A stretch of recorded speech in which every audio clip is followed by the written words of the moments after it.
নৌপথে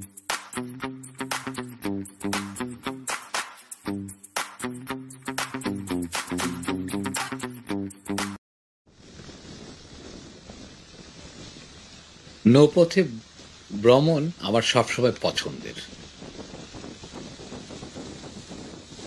নাগরিক জীবনের একঘেয়েমি কাটাতে আমি মাঝে মাঝে একা ঘুরতে বের হতাম। কখনো যমুনা, পদ্মা, মেঘনা কিংবা ধলেশ্বরী ও ব্রহ্মপুত্রের বুকে নৌকা, ট্রলার বা লঞ্চে আমি ঘুরতে বেরোতাম। বিভিন্ন জেলা শহরে চলে যেতাম। এটার জন্য আমি অবশ্য নৌপথকেই প্রথম পছন্দ হিসেবে রাখতাম। নৌপথে আমি ঘুরতে ঘুরতে দেখতাম বা গ্রাম বাংলার অপরূপ প্রকৃতির সৌন্দর্য, নদীর দুপারের গ্রাম, সবুজ মাঠ, রাখাল, নদীতে কিশোরদের সাঁতার কাটা, জল নিতে আসা ঘোমটা টানা নারী, মাছ ধরা কত কিছুই আমাকে মুগ্ধ করত।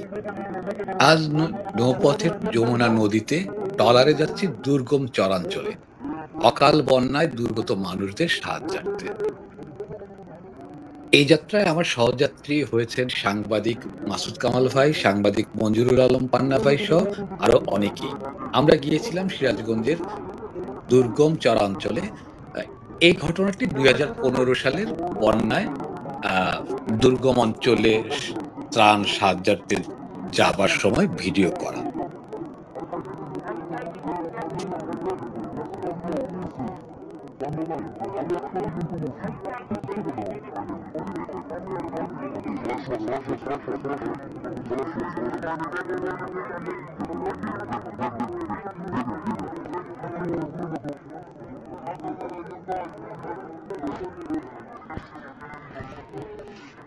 অনেক সুন্দর, অনেক সুন্দর।